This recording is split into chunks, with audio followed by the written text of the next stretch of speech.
Hello guys, welcome to my YouTube channel. आज का हमारा टॉपिक है प्रेसिडेंट, राष्ट्रपति। हम इसमें आज प्रेसिडेंट के बारे में कुछ पढ़ेंगे, कुछ डिस्कस करेंगे। एज लाइक प्रेसिडेंट कौन बन सकते हैं या उसकी क्या क्या योग्यता होती है, कैसे वो वर्क करते हैं या कितने दिन तक उनका कार्यकाल होता है। ये सारे बेसिक जानकारी हम आज इस वीडियो में लेंगे। राष्ट्रपति के बारे में, प्रेसिडेंट के बारे में। जैसे अगर हम बात करें इंडिया के प्रेसिडेंट की, तो इंडिया के जो हमारे प्रेसिडेंट होते हैं, या फिर हम अपने कॉन्स्टिट्यूशन की ही बात करें, संविधान का, तो हमारे यहाँ संविधान में ये चीज़ है कि हमारे देश के एक प्रेसिडेंट होंगे, एक राष्ट्रपति होंगे, और उनका चुनाव कैसे होगा, किस तरह से होगा, कौन कौन उसमें पार्टिसिपेट करेंगे उनके निर्वाचन में, तो ये सारी चीज़ हम इसमें आज पढ़ेंगे। पहले हम शुरू करते हैं ये राष्ट्रपति का।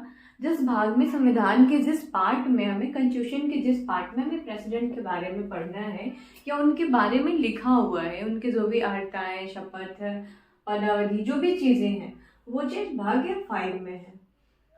संविधान के भाग 5 यानी पार्ट 5 में हम देखेंगे कि आर्टिकल 52 से शुरू होता है और वो 78 तक जाता है।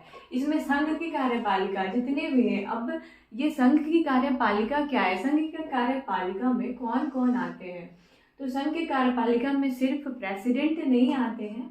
संघ के कार्यपालिका में राष्ट्रपति,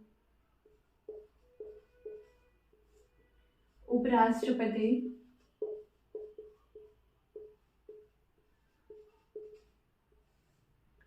प्रधानमंत्री,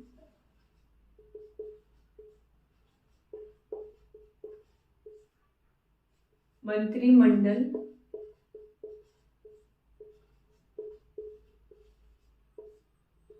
और महान्यायवादी,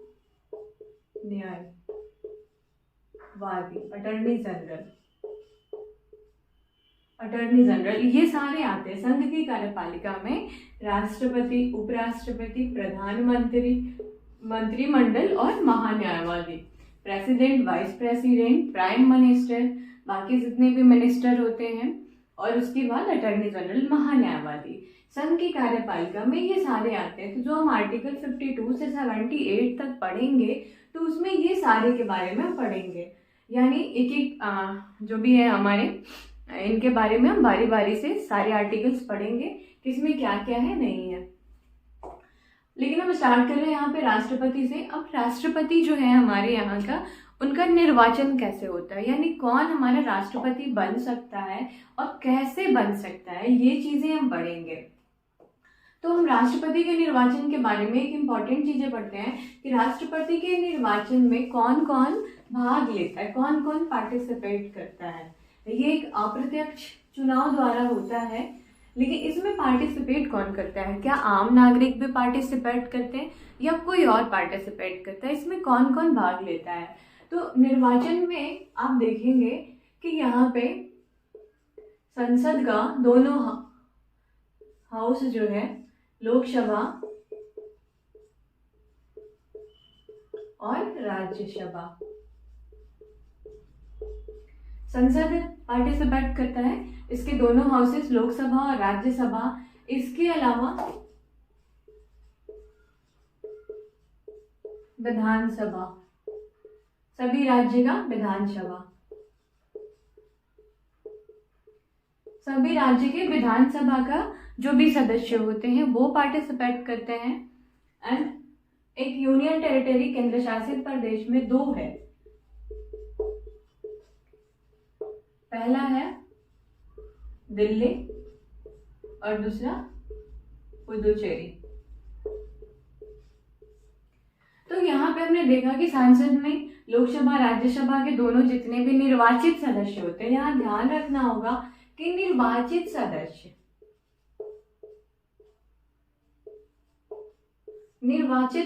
इसमें भाग लेते हैं, ना कि मनोनीत सदस्य। लोकसभा के भी निर्वाचित सदस्य आएंगे, राज्यसभा के भी निर्वाचित सदस्य आएंगे, सभी राज्य के विधानसभा का निर्वाचित सदस्य आएंगे, और केंद्र शासित प्रदेश जो दिल्ली और पुडुचेरी है, ये दोनों भी इसमें पार्टिसिपेट करते हैं। केंद्र शासित प्रदेश में बस ये 2 ही है।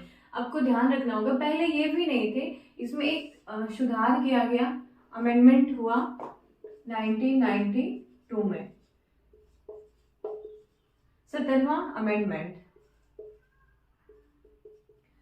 70th अमेंडमेंट, 17वां संविधान संशोधन 1992 में एक शुल्हार हुआ और जिसमें दिल्ली और पुडुचेरी को राष्ट्रपति के चुनाव में भाग लेने को अधिकार दिया गया, राइट दिया गया, और ये लागू हुआ 1 जून 1995, 1 जून 1995 से ये प्रभावी रूप से लागू हो गया।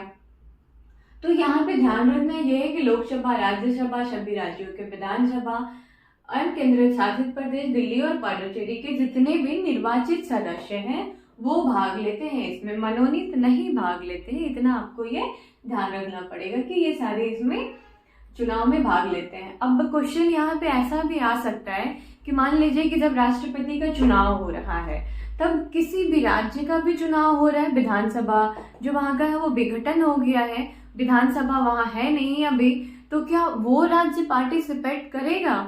तो नहीं, इसका आंसर होगा कि वो राज्य इसमें भाग नहीं लेगा और राष्ट्रपति का चुनाव होगा भी, ये वो अलग हो जाएगा। जब तक पूर्ण विधानसभा वहाँ नहीं होगा तब तक वो राज्य पार्टिसिपेट इसमें नहीं करेगा। इसके बाद ये निर्वाचन हमने पढ़ लिया। अर्हताएं, शपथ और शर्त के बारे में पढ़ेंगे, क्या क्या अर्हताएं होती है, इसके बाद शपथ और इसके बाद उनकी शर्तें। अर्हताएं में जो भी है क्या क्या उनकी योग्यता है, तो पहला वो भारत का नागरिक हो, भारत का नागरिक हो। दूसरा 35 साल का आयु पूरा कर चुका हो।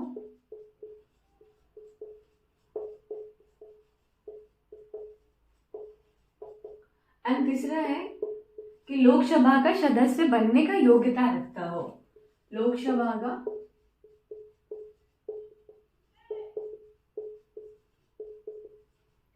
सदस्य बनने का योग्यता रखता हो।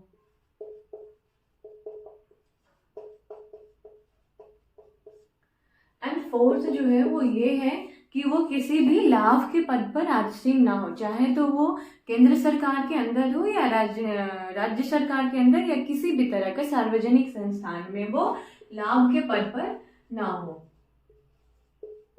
लाभ के पद पर ना हो। अब यहाँ पे एक और चीज आपको मिलेगा कि राष्ट्रपति जब इलेक्शन में पार्टिसिपेट करते हैं, यानी चुनाव में जो भी यहाँ पे खड़े होते हैं, नॉमिनेशन करवाते हैं जो भी प्रेसिडेंट के पोस्ट के लिए, तो यहाँ पे वो या तो राज्यपाल भी हो सकते हैं या फिर लोकसभा के मेंबर या राज्यसभा के मेंबर भी वो होते हैं। तो यहाँ पे वो जो ये सारे पद है वो लाभ के पद पर नहीं आता है, वो खड़े हो सकते हैं लेकिन शपथ लेने से पहले उन्हें ये पद जो भी है लोकसभा के मेंबर हैं या राज्यपाल हैं, तो ये पद से उन्हें इस्तीफा देना पड़ेगा, तब वो बनेंगे प्रेसिडेंट। प्रेसिडेंट की शपथ लेने से पहले, ओथ से पहले उन्हें अपने पुराने पद को छोड़ना पड़ेगा। उनको शपथ कौन दिलाता है? तो राष्ट्रपति को शपथ जो है वो chief justice of supreme court, supreme court के मुख्य न्यायाधीश दिलाते हैं। शपथ उनको जो है chief justice of supreme court, supreme court के मुख्य न्यायाधीश दिलाते हैं, मुख्य न्यायाधीश। शर्तें क्या क्या है?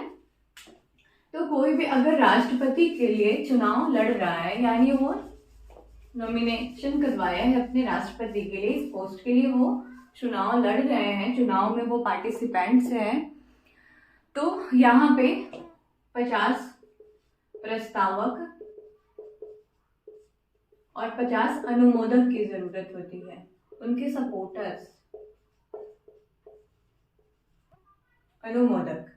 पहला शर्त ये है कि अगर वो प्रेसिडेंट से खड़े हो रहे हैं, प्रेसिडेंट पोस्ट से, तो 50 प्रस्तावक और 50 अनुमोदक, 50 प्रस्तावक और 50 अनुमोदक की उन्हें जरूरत पड़ेगी। पहले ये 10 था, 10 ही था, यहाँ भी 10 था, लेकिन 1997 में 1997 में इसे 50 कर दिया गया है और जमानत राशि के रूप में उन्हें, जमानत राशि के रूप में उन्हें 15,000 रुपए,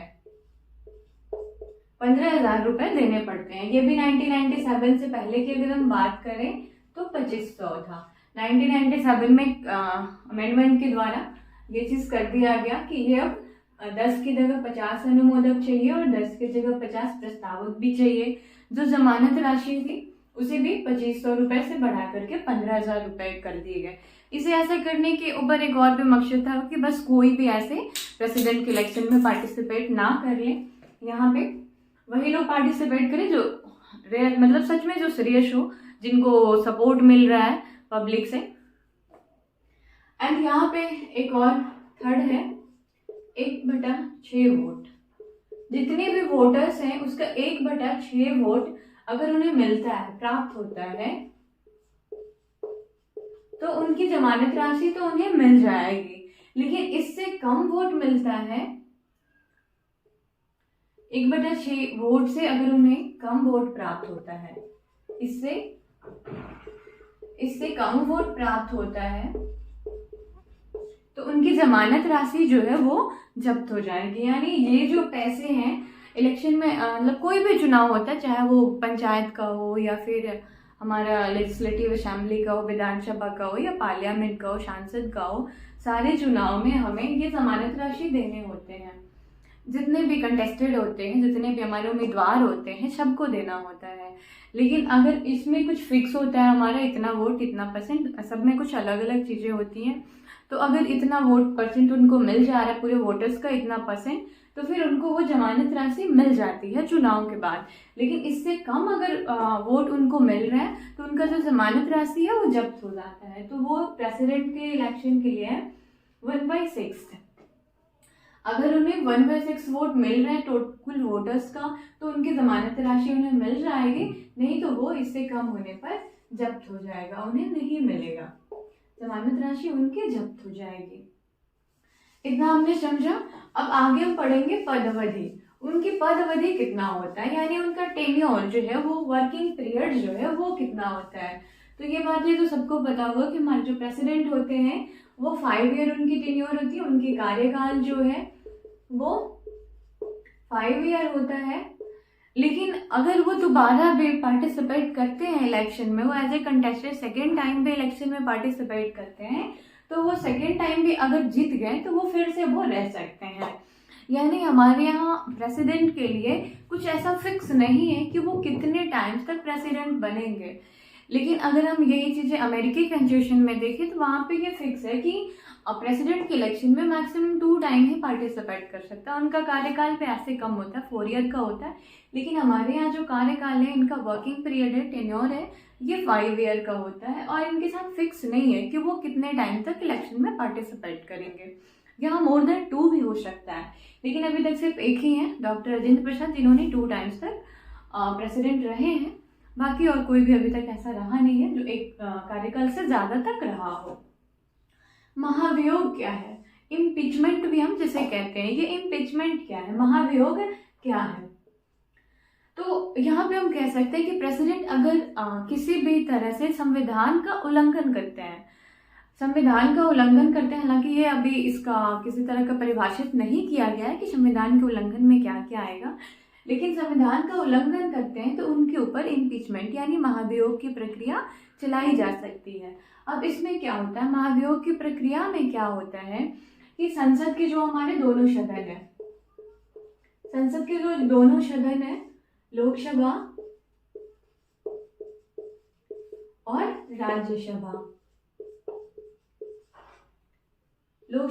राज्यसभा, ये दोनों में से कोई भी हाउस महाभियोग चला सकता है। इन दोनों में से कोई भी हाउस, लोकसभा भी राज्यसभा भी, इनके ऊपर महाभियोग चला सकता है। इसके लिए क्या होता है कि अगर लोकसभा से महाभियोग का प्रक्रिया स्टार्ट हुआ है तो लोकसभा का, या फिर राज्यसभा से स्टार्ट हुआ है तो राज्यसभा का 1/4 सदस्य का साइन होना चाहिए, सदस्य का हस्ताक्षर होना चाहिए। इम्पीचमेंट शुरू करने से पहले, इम्पीचमेंट का प्रोसेस, महाभियोग का प्रक्रिया शुरू करने से पहले जिस सभा से या जिस हाउस से अगर शुरू किया जा रहा है तो वहाँ के 1/4 सदस्य का हस्ताक्षर होना चाहिए। लेकिन इसे पास कैसे होगा, तो 2/3 की मेजोरिटी चाहिए, यानी 2/3 मेजोरिटी से ये पास होगा। मैं यहाँ लिखती हूँ 2/3 बहुमत, 2/3 बहुमत से यह पारित होगा।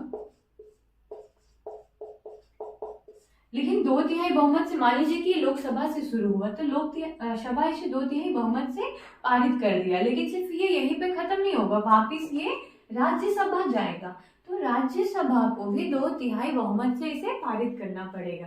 जब राज्यसभा भी 2/3 बहुमत से पारित कर दिया, यानी दोनों हाउसेस ने इसे पास कर दिया, तो जिस दिन ये हुआ उस दिन से राष्ट्रपति को अपना पद जो है वो छोड़ना पड़ेगा। तो ये हमारा होता है महाभियोग का प्रक्रिया। और महाभियोग का प्रक्रिया जो है हम ये संविधान उल्लंघन की स्थिति में ही लगा सकते हैं। ये ध्यान रखिएगा कि महाभियोग का प्रक्रिया किसी भी हाउस से शुरू हो सकता है, प्रारंभ हो सकता है, लेकिन उसके लिए जो एक फर्स्ट क्राइटेरिया है कि 1/4 सदस्य का हस्ताक्षर चाहिए जब ये प्रोसेस को हम शुरू करते हैं। लेकिन उसे पारित करने के लिए 2/3 मेजोरिटी हमें चाहिए, 2/3 बहुमत से पारित होगा और दोनों हाउसेस से ये पारित होगा, ना कि सिर्फ एक हाउसेस से।